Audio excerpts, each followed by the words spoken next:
International Conference on Arts and Humanities.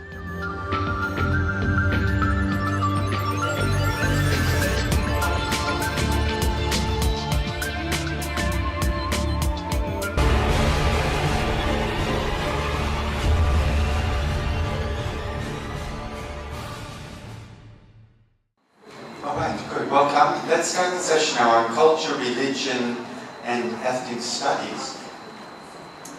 We have four very different papers coming from different regions. We're going to raise in this session the question of culture, of a cultural philosophy.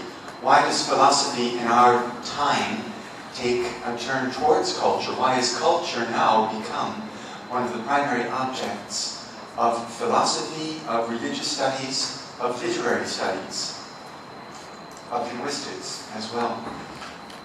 I'm going to try and say a few words, I think, as a frame for this session. And then we have four papers. Just to give you a sense of the geographical spread and the cultural diversity, we will be hearing some about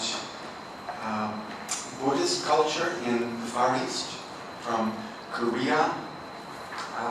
We have a paper on globalization is a crucial issue in that paper, as well as in another paper, the one that is on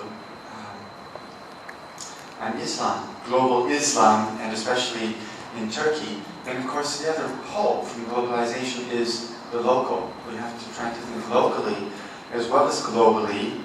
We'll enter into Javanese culture and also into iconology, interdisciplinary study, combining philosophical reflections with art, with the analysis of material artifacts as well.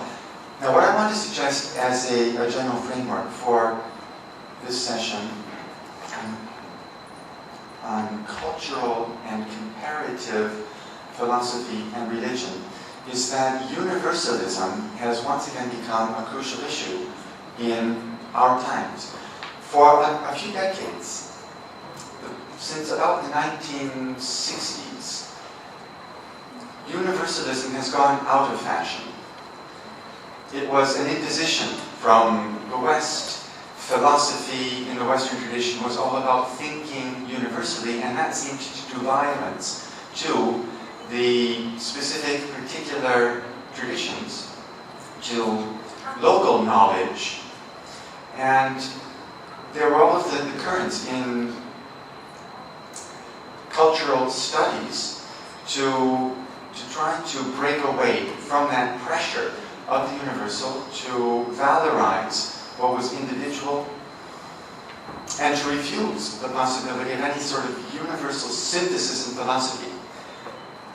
I don't think that we want to forget those decades, but neither do we want to forget about the universal and its claim upon all of us. But we have to learn to think universality differently today, after the convulsions of postmodern philosophy, the fragmentation into various sectarianisms, religions, cultures, genders, all become divisive, and there's no way to bring them together into any kind of a universal culture. That is part of our task, as I understand it today, in philosophy and in the humanities generally. But I wanted to propose a new approach to universality, which is no longer the universalism of the concept, of the universal Hegelian concept, which is based on exclusion. A is not A. This is the basic principle of conceptual thinking. You have to be able to categorize. That establishes a distinction between what is within the category and what is without. Somehow or other, I think philosophers in all different fields and from all different schools and approaches today are attempting to transcend this kind of categorical thinking. Now, most philosophers today are not yet willing to embrace the notion of transcendence. Even though, as I've just tried to point out, I believe they are trying to transcend the limits of categorical, conceptual thinking. part of my program is to take this step towards re-understanding religious transcendence. It can be very divisive, and many researchers in the social sciences and humanities are very wary of any kind of transcendence. We can see the ravages across the world of various exclusionary claims to transcendence. What we have to do, I believe, is to rethink transcendence, not in terms of any one religious tradition and the claims that it would make for its God, its idol, its ideology. Transcendence has to be what no culture or religion or ideology can define. It's transcendence of representation that I'm trying to bring back into the field and focus of our thinking. That is not representations of transcendence, of the transcendent God, although I think that these representations are very relevant to opening the mind towards this dimension of transcendence which cannot be defined. Let me situate then this idea of a new universalism based on transcendence that cannot be defined within what I call the apophatic tradition. If you can indulge me in mentioning some of the works that have led me to this program. 2007, I published 2 volumes called On What Cannot Be Said, reconstructing the apophatic tradition. The apophatic tradition, the subtitle of On What Cannot Be Said is apophatic thinking in philosophy, religion, literature, and the arts. This is published by University of Notre Dame Press in 2007. I have a more recent book on this subject called A Philosophy of the Unsayable. Here it is. I brought it along because it was handed to me as I was on my way to the plane. It's April 2014 is the publication date. It arrived on the 1st. And this is the continuation of On What Cannot Be Said. It's a more systematic approach to the theory of the unsayable in all of these cultural domains, based on the traditions that I examined from Plato, the Parmenides, through to postmodern thinkers, Derrida, Blanchot, poets as well, like Celan, Jabez, poets of the unsayable.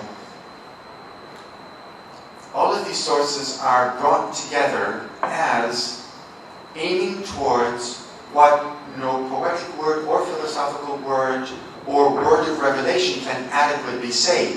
And yet that is exactly the endeavor that we share together. That's where the religions can meet one another, and the non-religions as well. Secularism, atheism, they too, I believe, are part of this dialogue that is trained upon, that is dependent on what no discourse is adequate to articulate. It's hard to keep that in focus because we don't have a name for it. It is the nameless. That's why it slips from consciousness, and we think that we are talking about something that is within one language, one culture, one tradition. God is not that. This is what negative theology has been discovering from within our theological traditions from the very beginning. From the Bible, from the Quran, God transcends any human attempt to conceive. And to conceive, he invites relations. He, she, it transcends the gender categories, transcends grammar. This is why philosophical thinking has to perform a constant activity of self-critique, self-negation. Infinite self-critique is really what philosophical thinking is called to, I believe, from the very beginning. That's why philosophical thinking is not against religious thinking, when it carries its own vocation to infinite self-critique to the limit, then it becomes perfectly compatible with, even inseparable from, what I'm calling theology. Theology is, in essence, negative theology. It's about what we don't know about the divine. This is true in Christian theology. It is true in Advaita Vedanta. It's true in Buddhist theology, philosophy, Dharma. Of course, then there are lots of other religions and non-religions, and they too have something to contribute, something vital to contribute, I think, to our non-understanding of what it is that lies between all of our cultures. What I'm proposing here is within the framework of intercultural philosophy and religions. This is the framework that I'm suggesting for the panel, and I will be calling up the further speakers in just a few moments. Just to try to make sure that my main point has been clear, I'm trying to advocate a new understanding of universality as not based on exclusion, A and is not B. It has to be an infinite openness. The universality, that it's not realized. It cannot be defined. It consists in the disposition of openness towards others, all others, without limits. And there is no further definition. That's what universality is. It's not a closed circle, a concept. It's the broken open concept. That's the kind of universality that I believe philosophy is discovering in all sorts of ways. Some of this work comes from Adorno, from Derrida. Now I've taken a step towards the intercultural dimension. I've been thinking this apophatic philosophy on the basis of Western traditions. The sources that I cite in my previous work are Western. However, since January 2013, I have been working in China, that is at the University of Macao. Vanderbilt University is in the United States. I've been a professor of comparative literature and philosophy and religious studies there for 23 years. Now, in the last 2 years, I've begun working in China to pursue this apophatic philosophy as an intercultural discourse. I believe that it has to become intercultural. There are powerful motives for why philosophy cannot think today except in this open arena of dialogue with other cultures, all other cultures potentially. My own present work, I didn't read you my paper because there's not enough time to really lay out more than just a tiny segment. I wanted to give you a larger picture, but the present manuscript is called The Universality of What Is Not, Apophatic Paths from Europe to China. And I'm pursuing this work in dialogue with François Julien, the French philosopher who bases really his whole thinking on an interpretation of China. It's wonderful work, and he too is advocating a kind of universalism, and I tried to prove that it is an apophatic universalism. But the issue is that of transcendence. François Julien rejects transcendence. There is no transcendence in the Chinese tradition. In this, he is at one with American researchers like Roger Ames and David Hall. Their enormous interpretation of classical Chinese thinking is all an attack against transcendence as an illicit importation from Western thinking into the Chinese context where it doesn't belong. Now, do we still have 5 minutes, or did I talk for the whole time? Is there a question that's ready to go? If not, then let's have the next speaker. In this case, I will be able to watch the time And after 15 minutes, yes, sir.